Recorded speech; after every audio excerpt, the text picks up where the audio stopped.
After funding my sister's $44,000 wedding, she tricked me into the incorrect Italian city as a prank. I arrived in Naples while their party was in Florence. The next day, she messaged, "LOL, I simply didn't want you there." Mom chimed in, "Quit pretending to be confused. It's your doing." I grinned.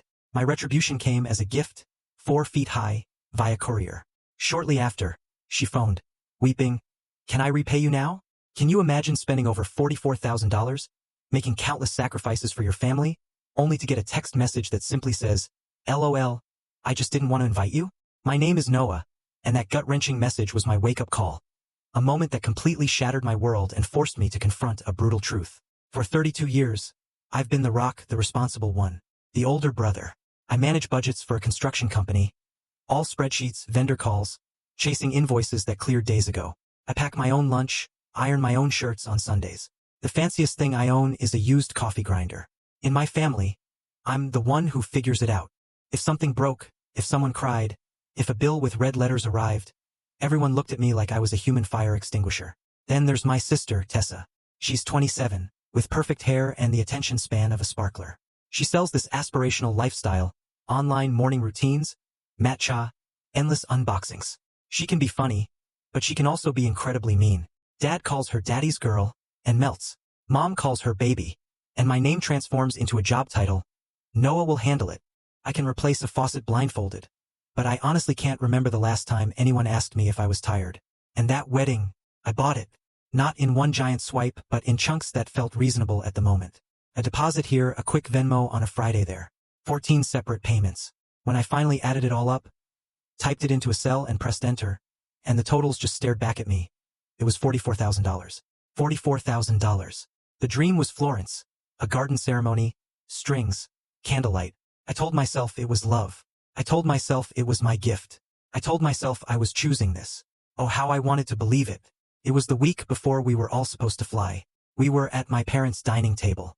Mom had her binder, meticulously tabbed for florals, music, travel. Tessa had a gel pen and this smile that just meant someone else would pick up the tab. Dad sat at the head like a trophy on display. The room smelled like lemon cleaner and fresh coffee. "Okay," Mom said, tapping the travel tab. "Italians are loose, so we must be precise. Print your boarding passes. No checked bags." Then, she looked at me. "Noah, your flight is in the email." "You booked mine?" I asked, a tiny flicker of unease. "Handled," she said, as if that one word dissolved all questions. Tessa blew on her nails, completely unconcerned. "Florence is chaos. We might route people through Naples and bus. It's prettier for vlogs, you know? Naples is 5 hours from Florence," I pointed out, my voice flat.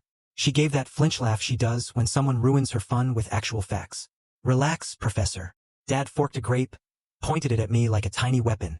"Don't start with the negativity. You always think small." My stomach dropped. I pulled out my phone, scrolled to the email. Subject, Italy. Attachment, PDF.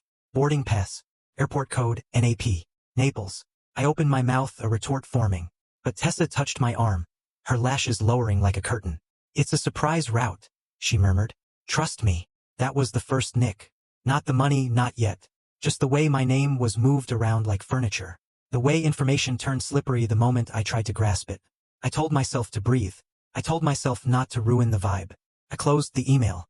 Tessa popped a grape into her mouth and winked. "You're going to love it," she chirped.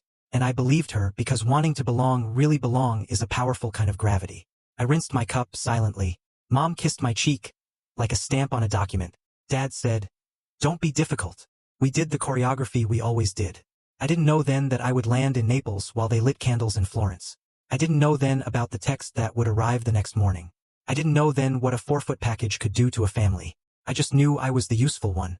And useful people like me, always say yes. It didn't start with Italy, though. It started with birthdays. Divvying up slices of cake. When I turned 10, I got a used Game Boy and a lecture about screen time. When Tessa turned 10, she got a trampoline and an Instagram post from Mom that gushed, "She deserves the world." When I brought home a report card, Dad would grunt, "Solid." When Tessa brought home a participation ribbon, Dad would beam, "Star." Money had its own script. If Tessa needed it, we found it. If I needed it, we learned a lesson. "You can do hard things," Dad would say. "Be a man." When the dishwasher died, I learned to fix the pump. When Tessa's phone cracked, we learned about same-day replacements. At 18, I worked nights at a warehouse, squirreling cash away into envelopes with ink labels. Rent, groceries, car. They lived in an old shoebox, taped shut with blue painter's tape. Once, when Tessa was between gigs, the tape was cut. Emergency, Mom said, touching my elbow like a nurse. We'll make it right. They made some of it right. But when things calmed down, things never truly calmed down. By 24, my phone plan had morphed into a family plan. My card attached, just for setup. It became a Vine, lines added like distant cousins. At one point, my bill listed 5 names and 1 credit card. We need to switch back, I'd say, and Mom would bat it away. Now isn't the time. If I pushed, Dad would use that tone, the one that dimmed my insides. Don't nickel and dime your sister. Tessa tried everything with boundless confidence. A lash studio, a jewelry dropshipping scam, a candle brand with rose-scented wax that ruined my kitchen for a month. Invest in me, she'd say. It's family. Loans became gifts. Gifts became expectations. I told myself I was lucky to be able to help. The Ledger app on my phone had numbers that looked like compassion, but felt exactly like exhaustion. When she got engaged to Leo, a kind, shy man with shoulders like a hanger, our house turned into a production set. Mom had a Pinterest board for every hour of the day. Dad had strong opinions about chairs. Tessa had a camera. The plan started small. Backyard, fairy lights, tacos. Then the algorithm found her. Destination, she announced, eyes shining. Tuscan vines. Bells. I could have said no then. I didn't. I just said, I'll cover the photographer. Then the band needed a deposit. Then the venue only held dates with a wire transfer. Then hair and makeup wanted their travel fees early. Venmo Friday, Mom would say with a smile. I put a number in a cell. $3,000. Then $6,200. Then $18,000. I told myself I was holding the family together like epoxy. My phone's notes app became a memory vault of expenses. Venue deposit, $18,000 catering deposit, $9,500 band deposit, $6,200 photographer deposit, $2,900 flowers. Prepaid. Mom hates cheap flowers. $1,100 dress tailoring. Emergency beating. $1,800 hair/makeup travel fee. $620 chair rental upgrade. The white ones? They squeak on video. $900. I told myself. This is the gift. This will be a story we laugh about. I told myself. I'm being generous, not stupid. But underneath all the noise, there were quiet humiliations. Tessa would tag all her friends in thank you posts and mention me like a line item. And my brother for logistics. At dinner, Aunt Paula would gush. Tessa is our dreamer. Noah's our spreadsheet. Mom told Leo's parents. Oh, we're covering the important stuff. I smiled so hard my jaw clicked. I tried to set a boundary. I'll stop at $44,000. I told Mom, as if saying it aloud made it real. After that, it's on you.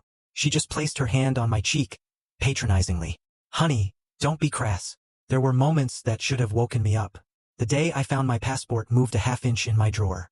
The night the iPad I used for the phone plan was on a different screen than I'd left it. The post-it near Mom's coffee cup with a code on it. Then a tear through the numbers. The way Tessa sent me a Florence hotel link. But the page wouldn't load unless you had the exact URL. I told myself I was paranoid. I told myself love looked like trust. The week before we flew, Mom insisted on handling flights, claiming group booking saves money. I pushed back. I'll book my own, pay my own, keep it clean. She just clocked me. Don't be difficult, Noah. Then, Tessa texted me the PDF boarding pass. For Naples. Cheaper. She wrote. We'll bus. It's a vibe. I replied. I'll just go straight to Florence. Her response was immediate. Don't be weird. You'll mess up the shuttle. I stared at those 3 letters. NAP. I googled buses. 5 hours, 30 minutes, a transfer. My fingers hovered over the keyboard. Is the wedding even near Naples? I deleted it. I told myself, stop ruining things. I downloaded the pass. The morning I left, Dad hugged me with one arm. A quick squeeze. Don't be late like last time, he mumbled. Mom handed me a Ziploc with snacks. Tessa air-kissed near my cheek. See you soon, she said. Like it was a private joke I wasn't in on. I rolled my carry-on to the Uber. The driver asked if I was excited. So excited, I said, and my voice did a thing I didn't recognize. Some part of me knew. Some part of me still wanted desperately to be invited. The flight attendant said, Buongiorno, and I cried quietly into a plastic cup of soda. When the wheels hit Naples, I checked my phone for shuttle information. The family chat had 17 new photos. Candles, vines, Tessa in a silk robe with her bridesmaids. No shuttle. No tag for me. Where's the bus from Naples? I texted, my heart hammering. No reply. I stood near baggage claim watching the carousel cough out suitcases. A child with a balloon laughed.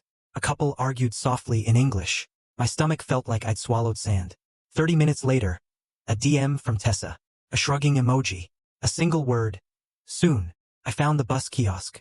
Bought a ticket. I told myself, it's a miscommunication. 5 hours and one snack of crackers later, I knew it wasn't. Naples station at 10 p.m. smells like oil and sugar. People moved like crosswalk lights, fast in bursts. I stood there with my carry-on and suit bag, watching a man push a cart of empty water bottles like he was late for an appointment that didn't exist. I texted Mom, I'm in Naples. Shuttle? No answer. I called Dad. Straight to voicemail. I messaged Tessa again. What's the address for the villa? 3 dots appeared. Then nothing.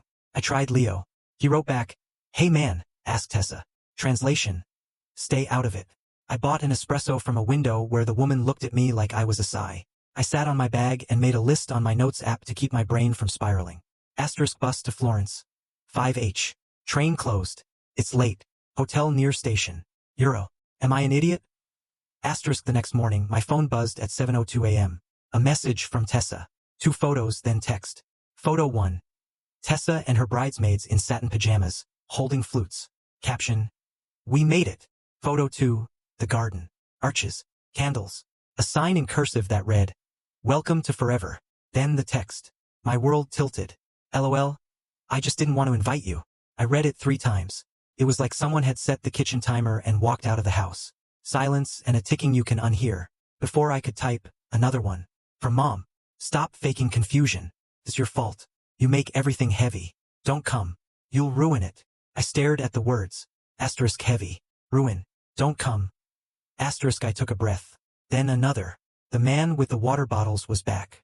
A child pointed at a pigeon. A woman dragged a suitcase with a broken wheel. The world did not care about my texts. It just kept on. I smiled. Not the happy kind.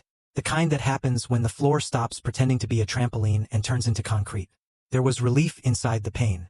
Clarity feels clean, even when it hurts. I wrote back to Tessa. Thanks for the clarity. Have a good day. She responded with a champagne bottle emoji. I closed my messages. Then I opened my bank app. Habit. Comfort. Numbers that didn't judge. Balance. Normal. Charges. Normal. Transfers out. None. I felt the ground under me. I booked a small hotel in Naples with a clean bedspread. A timeout from being useful. At noon, a picture in the family chat. Tessa, veil like fog. Mom wrote, Our angel. Dad wrote, My girl. I put my phone face down and stared at the cracks in the ceiling. I ordered a sandwich in the hotel lobby, using my bad Italian. Prego, signor? The man said, and I could have cried from the simple politeness. At 5 p.m., I took a train to Rome, then a cheap flight home the next morning. No theatrics, no speeches, just 2 seats, 3 plastic cups, and the knowledge that I had finally seen the wall I'd been leaning against. When I landed, I took a shower that felt like being rinsed of something that never belonged to me. I made coffee. I put my phone on Do Not Disturb. I opened a new email account. Knob boundaries at. I opened a blank document and titled it 90 days. Then I called a courier company. Do you do specialty deliveries? I asked. Size? The voice asked. 4 feet tall, I said. And an envelope. Address, Tessa's. I added one more call. A mobile notary. I printed a simple document. Acknowledgement of debt and repayment plan. Amount, $44,000. Terms, 18 months. 0 interest if on time. 8% APR if late. Automatic payments via the link. Evidence attached. Itemized receipts. And a screenshot of Tessa's LOL text. Enlarged. To a full page. I wasn't going to post it. I wasn't going to shout. I was just going to do paperwork. I taped the envelope to the back of a 4-foot foam board I'd printed at the copy shop that night. Title across the top, in clean black letters, Wedding Gift. What I paid for so you didn't invite me. Underneath, a neat list with amounts. Down the right side, a giant QR code to a secure payment portal, her name already filled in. At the bottom, a single line. This isn't about revenge. This is about closure. I slept for 6 hours. Woke at 6:30 a.m. The courier was on time, wearing a blue polo with the energy of someone who'd seen things. He checked the name. Tessa. I said. Make sure she signs for it. The notary will meet you there. If she refuses, take a photo of the refusal, and hand the envelope to Leo. Got it, he said. Practical. Like me. At 8:12 a.m., my phone, still on Do Not Disturb, lit up with a banner from the Courier app. Delivered. Signed by Tessa. 30 seconds later, the calls began. 16 in a row. 3 from Mom. 8 from Dad. 5 from a number I didn't recognize. I let the phone vibrate on the table like a trapped bee. At 8:20, a new email from Tessa. Subject: Are you insane? Body: Take this down right now. You're humiliating me. You're evil. I'm blocking you.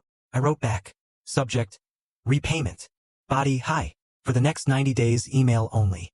Payments begin on the 1st. If you sign the plan today, no interest. If not, interest begins next month. I will not post anything. I will not discuss this on the phone. Love, Noah. At 8:31. Mom. Subject: How dare you? Body: You send a sign like that? It's incredibly inappropriate. Your aunt saw it. Leo's parents saw it. You will destroy your sister. You're selfish. You're ungrateful. After all we do. I replied. Subject: Boundaries.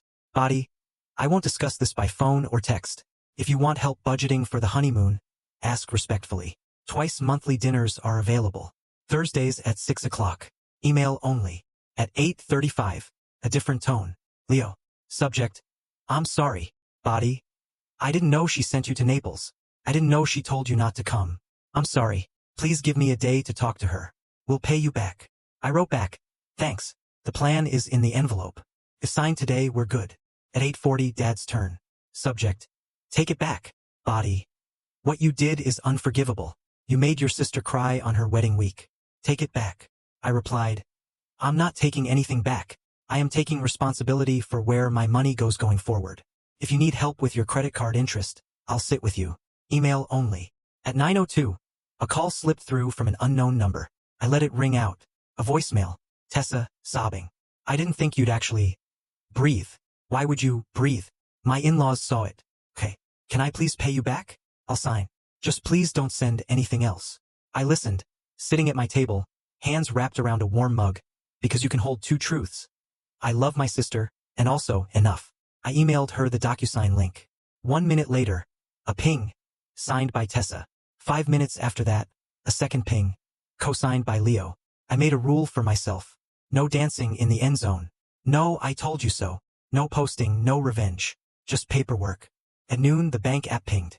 Payment January 18th, $2,444. The decimals made me laugh a little. They were so neat. Tessa sent an email. Subject: First payment. Nobody.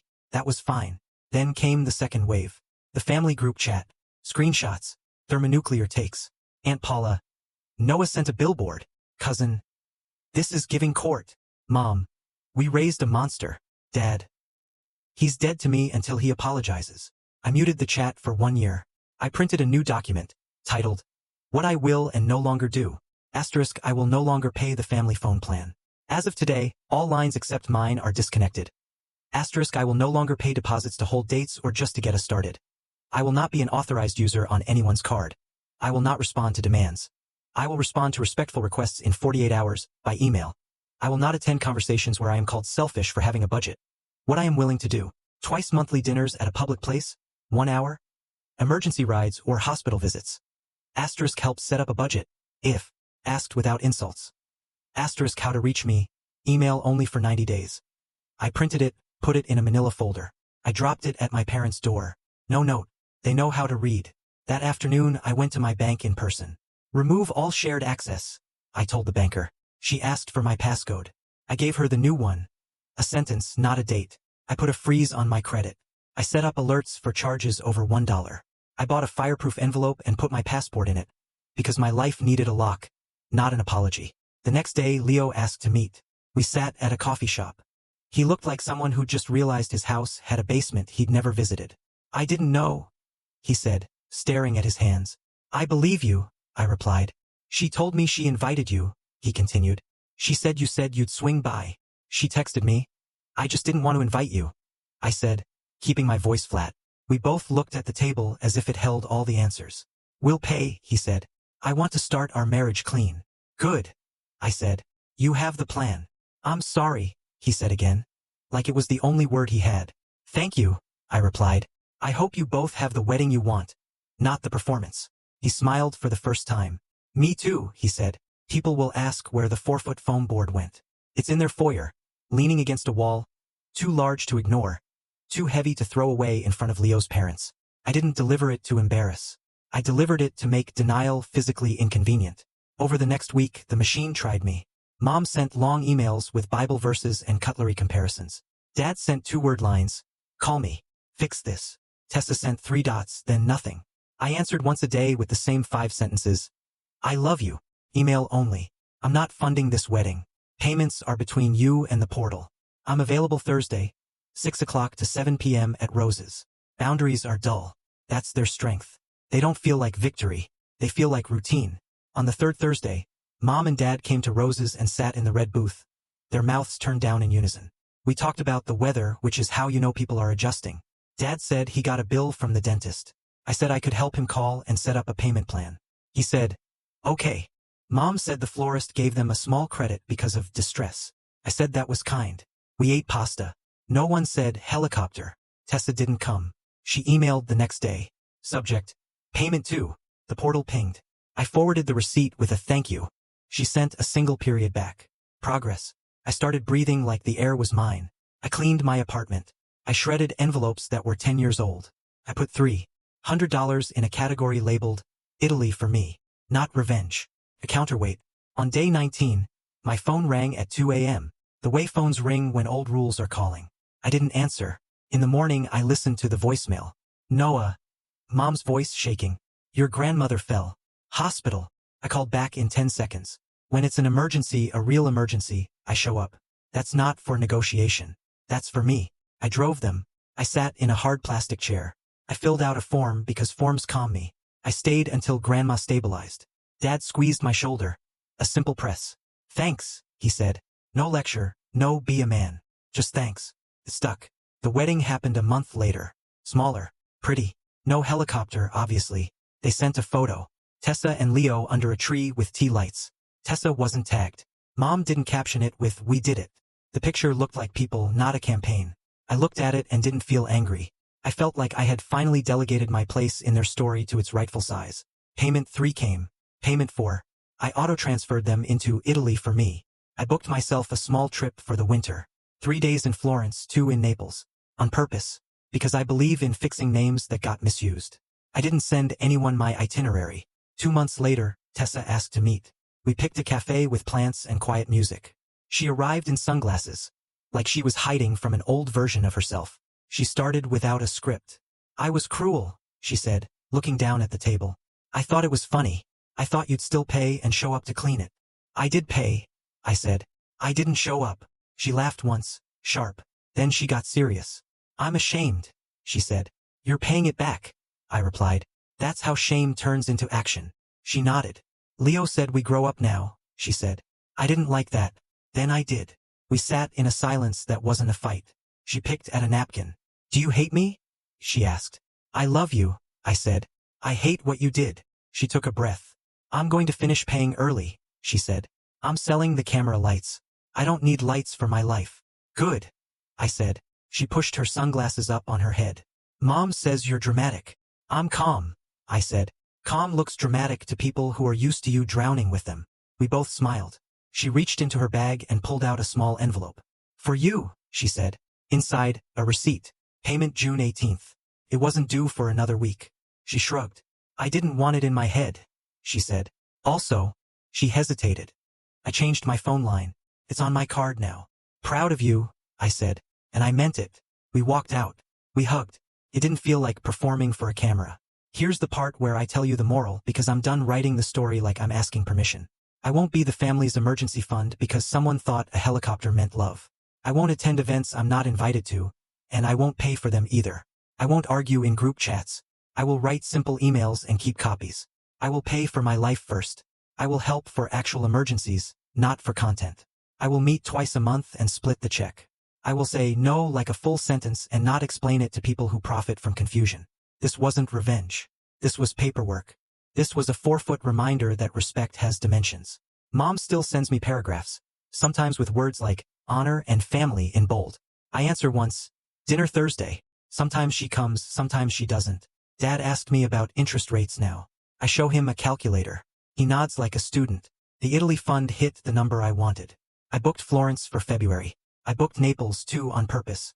I'll eat a sandwich at the station and watch the pigeons, and I won't wait for a shuttle that isn't coming. I'll send a photo to myself.